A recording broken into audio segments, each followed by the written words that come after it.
Thank you for this opportunity to speak about the Atlantic Yards redevelopment project as it relates specifically to the draft SEIS submitted this past March. My name is Walter Mosley, New York State Assemblyman from the 57th Assembly District. I currently sit on several committees, but to be exact, the relevant committees I sit on as it pertains to this project are Housing and the Corporations Authority and Commissions committees. However, more importantly, I'm a lifelong third-generation Brooklynite. I'm a father, I'm a son, I'm a husband.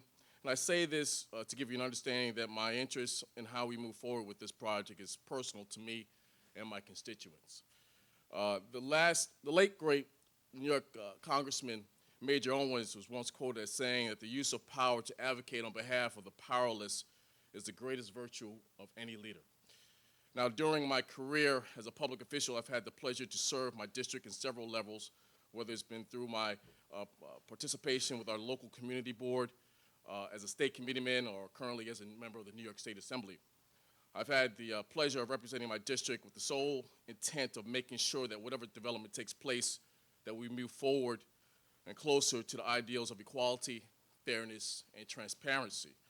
In this spirit, as noted by my predecessor, I'm again urging the developers and the ESD to make a concerted effort to ensure that the project does not ignore the will and desires of any resident who wishes to take on an active role in the effort to establish a new and sincere paradigm that will seek to truly respect and revitalize the local community and the borough as a whole. Now, with this in mind, I believe that tonight is another opportunity for all parties involved to unite around our core values as neighbors as we take into account what is needed to ensure the appropriate level of transparency and assurance as it relates to, one, the build-out commitment within the necessary time frame to meet the affordable housing goals promised to the community, two, providing the appropriate level of construction compliance and oversight over the current and subsequent construction phases, and three, installing an on-site state-sponsored environmental monitor, and four, putting in place an independent board where community input and accountability is guaranteed. To meet these challenges, along with several others, the following measures need to be put in place to provide the necessary assurance and public supervision as we seek to heighten the level of accountability and project governance going forward. As such, a project oversight entity to supervise the Atlantic Yards project remains an absolute necessity.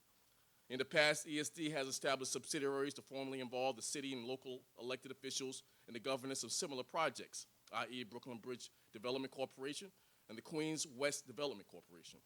The fact that we do not have project oversight subsidiaries to Atlantic Yards only heightens the fact that we have less accountability in comparison to similar projects.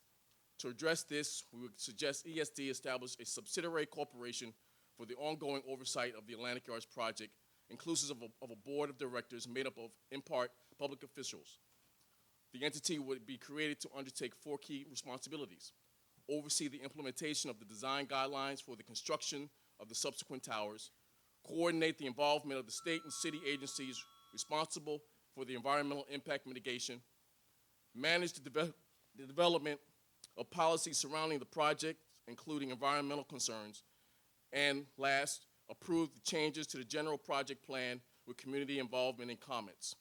In light of the draft SEIS findings and based upon the development's most recent decisions to build the next three towers with conventional construction methods, indicates that a prolonged phase 2 construction period is imminent. Subsequently, we need to comprehensively identify all adverse environmental impacts that must address, in part, local community facilities, construction period for open space, transportation, both operational and during construction, and ongoing construction, noise, and air pollution. I'm committed to the process of ensuring that the build-out plan for phase 2 seeks to engage and include the participation of local elected officials and community members. However, I also feel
testify.